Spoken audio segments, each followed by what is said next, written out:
Hola y bienvenidos a mi canal de YouTube una vez más. Hoy tenemos un caso que en realidad me pidió un Patreon, saludos a Santiago que me pidió este caso a principio de mes. Y hoy por fin lo puedo hacer, es algo bastante interesante, es una historia que da un giro muy misterioso. Así que vamos a empezar con eso sin ninguna biografía detrás porque se van a dar cuenta pronto de que el supuesto protagonista en realidad no es el protagonista de la historia. Así que empecemos con el video.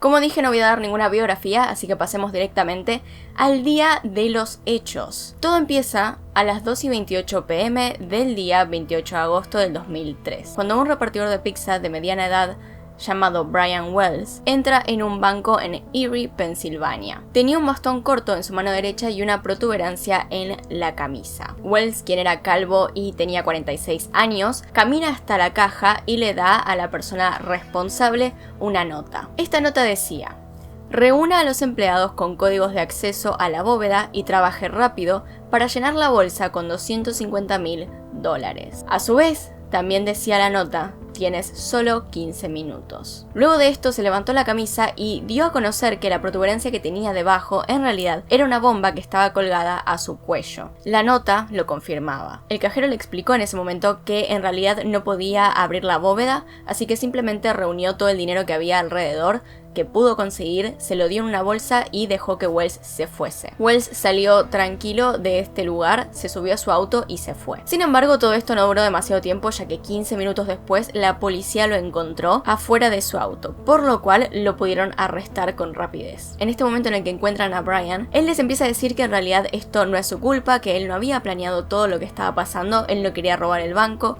y que en realidad habían sido otras personas, que un grupo de hombres lo había agarrado y le habían puesto el collar que tenía encima, obligándolo a hacer lo que ellos quisieran. Luego de contar esta historia, insistió en que atrapasen a los hombres, en que se iban a ir, en que él no estaba mintiendo, en que tenían que hacer algo. Pero obviamente la policía tenía prioridades, como por ejemplo el collar bomba en el cuello de Brian Wells. Así que durante 25 minutos la policía se quedó detrás de sus autos, con pistola en mano, esperando a que algo pasara, mientras Wells se quedaba en el pavimento siendo filmado por todos los medios de comunicación. Obviamente estaban esperando a que el equipo antibombas llegara. Luego de estos 25 minutos y mientras Wells se intentaba calmar de toda la situación e intentaba despejarse, pasó algo. La bomba empezó a emitir un sonido. Es este sonido típico de película que te indica que algo malo va a pasar. Wells obviamente se quedó inquieto, estaba intentando apartarse de la bomba, estaba intentando sacársela y no pudo. Así que luego de momentos, en instantes, la bomba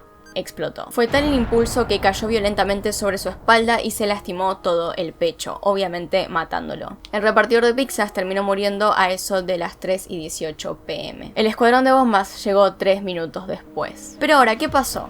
Es decir, lo que estaba diciendo Wells antes, ¿era verdad? ¿Lo de los hombres que lo obligaron a hacer todo esto? ¿Era acaso algo posible? ¿Tal vez era un intento suicida de robar un banco?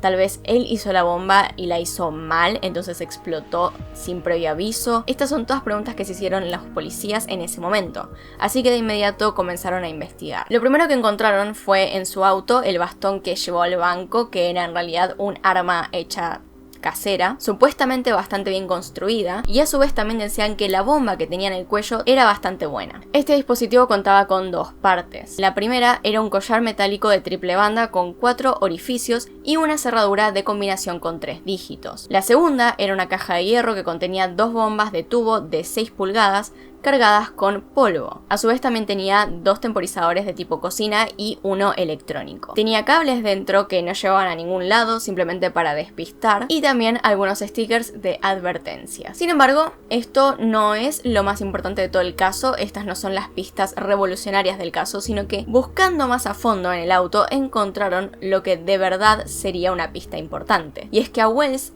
le dejaron instrucciones detalladas escritas a mano. Estas notas no estaban dirigidas a Brian Wells como tal, sino que estaban dirigidas al bomb hostage o más bien al rehén de la bomba. Esto lo que nos dice es que en realidad Brian pudo haber sido elegido al azar, es decir, estuvo en el lugar equivocado a la hora equivocada. Estas notas eran bastante específicas, simples y específicas. La primera decía que tenía que ir al banco y retirar $250.000, que luego tendría que seguir instrucciones más complejas para llegar a varios códigos alrededor de toda la ciudad. Estas notas contenían dibujos, amenazas y mapas detallados. Según las instrucciones, si Wells hacía todo como debía, se podría terminar sacando el collar. El fracaso o la desobediencia eran una muerte segura. Así que la policía, dado que se acababa de morir un hombre en una situación tan extraña, decidió seguir las pistas, a ver si encontraban algo. La primera pista luego de lo del banco era directamente ir al McDonald's. Luego seguían otras pistas que los llevaban a otros lugares donde tenían que recoger otras pistas más. La última pista lo llevaba directamente a un bosque a buscar un frasco para después seguir la búsqueda.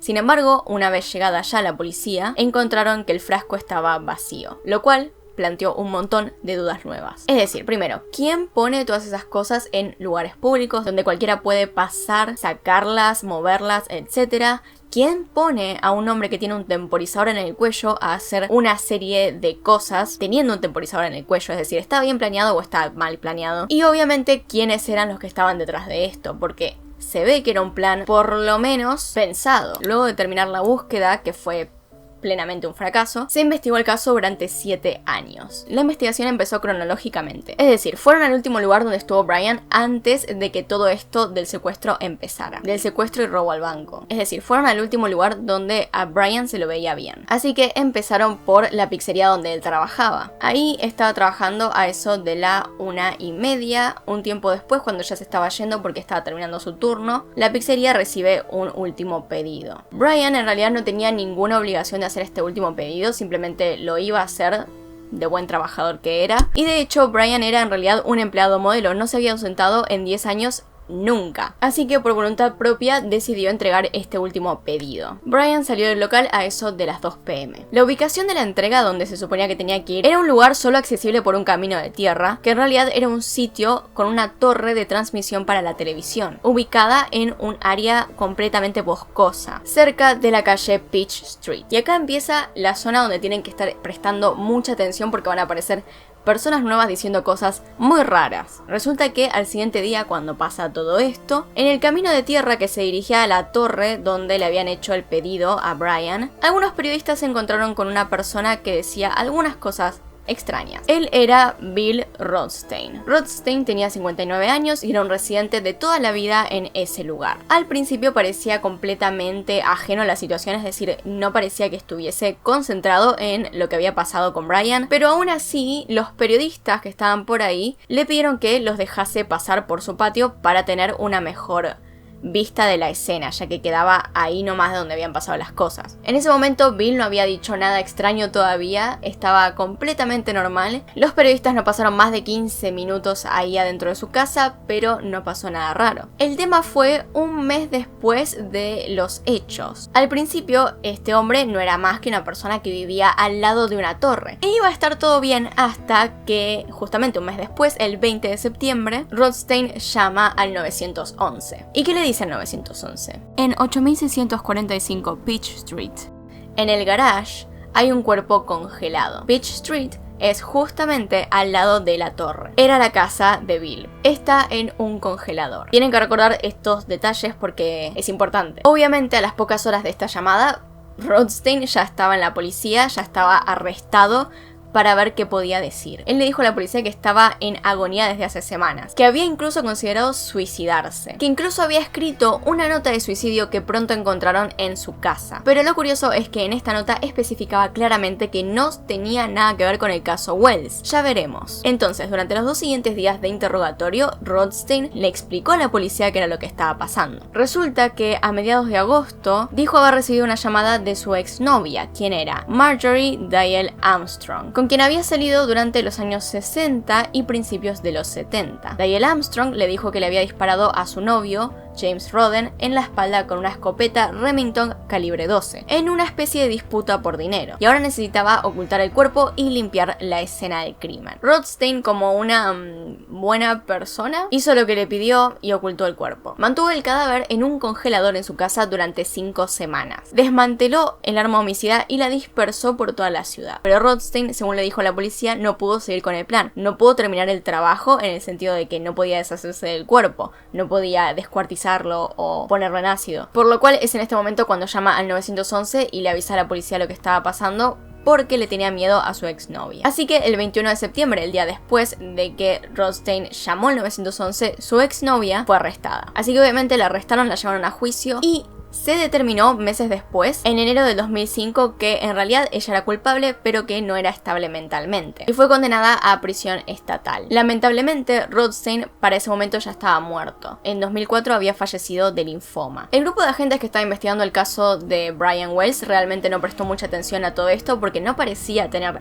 nada que ver con lo que le había pasado. Sin embargo, sus opiniones cambiaron en abril de 2005, cuando recibieron una llamada telefónica de un oficial de la policía estatal que acababa de reunirse con Dial Armstrong sobre un homicidio no relacionado. Al parecer, la nota suicida de Rothstein en realidad era una mentira, y que en realidad el homicidio que habían cometido tenía mucho que ver con el caso del collar. Ahora, cuando los federales se reunieron con Dial Armstrong, ella les dijo que si podían organizar una transferencia desde la penitenciaria estatal de Muncie a la prisión de seguridad mínima de Cambridge Springs, les diría todo lo que sabía. Dial Armstrong en realidad ya era conocida por cosas anteriores que había hecho, o que se sospechaba que había hecho. Antes de matar a Roden, que es la persona que estaba en el congelador, había sido acusada a sus 35 años de asesinar a su novio, Robert Thomas. Dial Armstrong había afirmado que en realidad lo había matado en defensa propia disparándole 6 veces, y un jurado la absolvió. Sin embargo, quedaron dudas de si realmente era defensa propia. Resulta que 4 años después, su esposo Richard Armstrong murió de una hemorragia cerebral. Ahora, esto se supone que no podés culpar a alguien de que le haya agarrado una hemorragia cerebral, así que su muerte fue declarada accidental. Sin embargo, hay algo que no se investigó a fondo, y es que Armstrong en realidad tenía una lesión en la cabeza, pero nunca fue remitido a la oficina de forenses, así que no se investigó. A esta mujer se la conocía como alguien muy inteligente, con mucha memoria, pero que a lo largo del tiempo en realidad se terminó volviendo algo loca, que la inteligencia pasó a ser locura. Según registros judiciales, ella sufría de trastorno bipolar. Ahora, el tema es que Dial Armstrong, cuando se juntó con los investigadores federales, dijo que no tenía nada que ver en el complot, simplemente que sabía lo que estaba pasando, que ella simplemente había suministrado los temporizadores de cocina que estaban ubicados en el collar, y que estaba a alrededor de 1600 metros de donde estaba el banco, al momento en el que pasó todo lo de Brian Wells. Pero también afirmó que Brian en realidad no era solo una víctima, sino que había sido partícipe del plan inicial. No se quedó ahí, sino que también acusó a Rothstein, el ya fallecido Rothstein, de haber sido el que ideó todo el complot. Increíblemente, esta mujer se reunió con varios investigadores diferentes y a cada uno les dio detalles acerca de lo que había pasado. Esto terminó siendo autoincriminatorio, es decir, estaba dando detalles muy íntimos acerca del caso. Entre las afirmaciones que daba, una de ellas fue que había matado a Roden porque él iba a hablar sobre el robo, y que ella había ayudado a medir el cuello de Wells para poner la bomba. Es decir, primero no tenía nada que ver y después tenía todo que ver con el caso. Entonces, a fines del 2005, unos meses después de que Dial Armstrong hablara por primera vez con los federales, recibieron otra gran pauta del caso. Un testigo dijo que un ex reparador de televisión convertido en vendedor de drogas, llamado Kenneth Barnes, también estaba involucrado. Barnes era un viejo compañero de pesca de Dial Armstrong y se había dado la libertad de hablar demasiado sobre el plan. Al ser amenazado con tener que cumplir más tiempo en la cárcel, Barnes aceptó un acuerdo. Diría todo sobre el crimen por menos tiempo en la cárcel. Así que fue con los federales y les dijo todo lo que estaba pasando. Y confirmó que Dial Armstrong en realidad sí era el cerebro detrás de todo el complot que se había armado acerca de la bomba. Afirmó también que ella era la que necesitaba todo el dinero para pagarle para que matase a su padre. El razonamiento detrás de que Dial Armstrong quisiera matar a su padre era que creía que él se estaba gastando todo el dinero que tenía ahorrado, el cual era, según ella, una fortuna que heredaría en algún momento. Entonces en este punto ya teníamos una investigación que iba ganando fuerza, que se sabía quién estaba detrás de esto. En julio de 2007 entonces se llamó a una conferencia de prensa. En esta conferencia se dio a conocer que la investigación ya había acabado y que tenían un veredicto de todo lo que había pasado. En primer lugar, Dial Armstrong y Barnes fueron acusados de llevar a cabo el crimen, que era un complot planeado exclusivamente por Dial Armstrong, quien lo había puesto en marcha. También se dijo que había otros conspiradores. Entre ellos, Rothstein fue uno y Wells, la supuesta víctima, había sido otro. Recopilando información de más de 1000 entrevistas alrededor de 4 años, lograron indicar que Wells estuvo desde el principio en el esquema. Es decir, que había estado implicado desde el inicio de todo. Él había aceptado robar el banco, pero con lo que creía era una bomba falsa. Al enterarse que esto no era así, terminó siendo obligado por el resto de los participantes. Lo de la búsqueda del tesoro en realidad era una especie de artimaña para despistar, lo cual funcionó, ya que el objetivo era en realidad que la policía siguiese las pistas pensando que realmente él estaba recibiendo órdenes. Sin embargo, él era parte del plan desde el inicio. O al menos ese era el plan inicial. Resulta que la búsqueda terminó siendo real, es decir, terminó siendo una búsqueda contra reloj por su propia vida. Pero obviamente esta conferencia de prensa trajo muchísimas más preguntas, es decir, Wells estaba enterado desde el principio. Podemos asumir que fue así, tal vez, pero ¿por qué haría eso? Teníamos desde el principio que Dial Armstrong necesitaba el dinero para matar a su padre, pero ¿para qué lo necesitaba Wells? ¿Para qué lo necesitaba el resto del mundo? ¿Cuál era la motivación detrás de todas estas personas? Algunos incluso llegaron a dudar de la supuesta inteligencia de Dial Armstrong, es decir, tenía problemas mentales y podía estar diciendo incoherencias. ¿Podía entonces realmente planear algo tan complejo? Bueno, resulta que Barnes se declaró culpable en el 2008 de los cargos de conspiración y de estar involucrado en el complot armando la bomba. Fue condenado entonces a 45 años tras las rejas, pero accedió a declarar contra Dial Armstrong con la esperanza de que su sentencia fuera reducida. Se le intentó hacer otro juicio a Dial Armstrong, prometiendo que tendríamos todas las respuestas por fin. El tema es que justo cuando iban a empezar, justo cuando estaba por enfrentar al juez, le declararon cáncer glandular. Así que todo el proceso se suspendió nuevamente. ¿Se puede escuchar el trueno desde acá?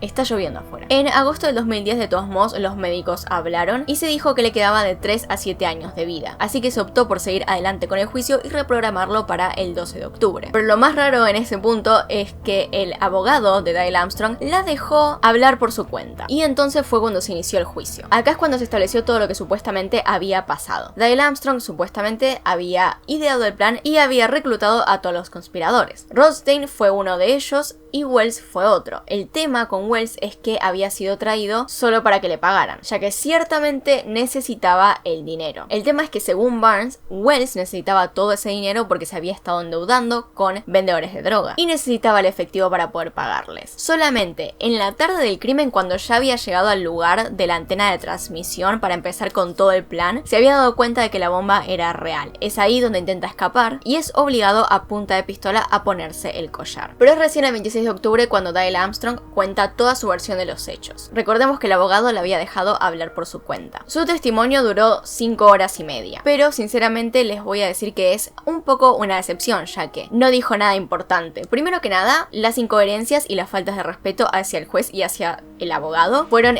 incontables. Pero para que se den una idea, durante su primer día declaró que no conocía a Brian Wells. Según ella, nunca conocí a Brian Wells, me di cuenta de él el día que murió. Lo vi en las noticias. Obviamente el jurado no le creyó, así que se quedaron con la versión inicial, que es que obviamente conocía a Brian Wells y de que estaba planeando absolutamente todo. Más allá de las incoherencias mentales que tenía, de los problemas que tenía, más allá de eso había planeado al menos gran parte de todo lo que había pasado y se la condenó por 3 cargos, que eran robo a un banco armado, conspiración y uso de un dispositivo destructivo en un crimen de violencia. Y así es como después de 7 años se resolvió lo que había pasado en ese momento. Sin embargo, hay algunas personas que no se quedaron conforme con esto porque obviamente cuestionaban el estado mental de Dial Armstrong y su capacidad de realmente llevar a cabo todo esto. Uno de los investigadores más importantes de este tema fue Jim Fisher, quien aseguraba que ella no podía ser la que estaba detrás del caso. Según él, todo lo que había pasado era en realidad muy mucho más que un simple robo a un banco. A todo esto hay algo que no les dije, y es que a aquellas personas que estaban supuestamente detrás de todo esto que le habían hecho a Brian Wells se las conocía como The Collar Bomber, ya que no se sabía la identidad en el momento en el que salió este nombre, pero no se creía que Brian Wells fuese el culpable de su propia muerte. Entonces, según Fisher, el comportamiento observado en este crimen era en realidad complotado y coreografiado por el Collar Bomber, que era más que un simple robo, que aquella persona detrás de esto había guionizado todo lo que estaba pasando y simplemente estaba mandando a otras personas a hacer todo esto. Y tenía un cierto punto,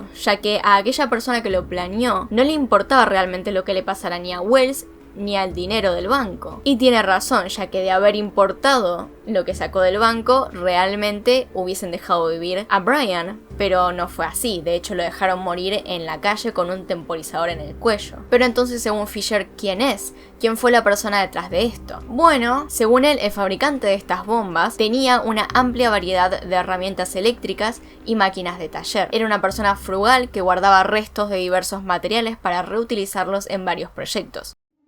Ok, les va a encantar esto, pero se me acaba de cortar la cámara porque no tengo batería, así que les voy a terminar de decir lo que cree Fisher, que es que directamente no fue Dale Armstrong, no pudo haber sido nunca, y que la persona sonaba más bien como Bill Rothstein, el hombre que vivía junto a la torre de televisión y que accedió a mantener a un hombre muerto en su congelador en el garage. Desde el punto de vista de Fisher, Rothstein jugó con los investigadores desde el principio, preparando la búsqueda del tesoro, al menos en parte, para enviarlos a una búsqueda inútil, gastando tiempo valioso de los primeros días después del robo. Luego llamó al 911, culpando así a Dale Armstrong del asesinato de Roden, metiéndose en la investigación en sus propios términos. Es decir, si no hubiese hecho esto, por ahí la investigación hubiese conducido directamente a él. Pero como llamó al 911 y dio a un culpable en otro asesinato, las piezas se encajaron de una manera distinta, dando a Dale Armstrong como la culpable de absolutamente todo. Y digamos que las respuestas siempre están ocultas en el lugar más visible. Es decir, ¿por qué alguien que estuviese involucrado en algo de tal tamaño llamaría a la policía y los pondría a investigar en su vida? Nadie que estuviese ocultando algo, ¿no? Es decir, una persona sincera llamaría a la policía, ¿no? Fisher entonces piensa que no se trataba del dinero del banco, sino que Rothstein quería demostrar algo creando un plan que tuviese un montón de pistas raras y que dejase a la policía desconcertada, lo cual en cierta manera logró por varios años, y que de ser así solo Fisher lo hubiese descubierto. Aún así, a Rothstein nunca lo pusieron en la cárcel porque recordemos que se murió en el 2004. Murió con todos los secretos. Así que eso es todo lo que tengo por hoy. Como ven, realmente no quedaba demasiado, así que decidí dejar la cámara cargando y no poner demasiado hincapié en que aparezca mi imagen en la pantalla. Realmente no creo que sea importante para estos últimos minutos de video. Ya vengo grabando 1 hora y 15 minutos, así que decidí descansar un poco, digamos. Como ya saben, entonces, este fue el final del video. Esto es todo lo que tengo. Si tienen alguna teoría, algo así, déjenlo abajo en los comentarios. Voy a estar leyendo, obviamente, voy a estar dando corazoncito. Vayan al link de abajo donde aparece mi Patreon por si quieren saber cómo funciona el tema. Acá en alguna parte de la pantalla tienen un video nuevo, también tienen un video recomendado. Se pueden suscribir haciendo clic en mi cara, que va a aparecer ahí porque aparece ahí si la pongo ahí. Y bueno, nos vemos en otro video. Adiós.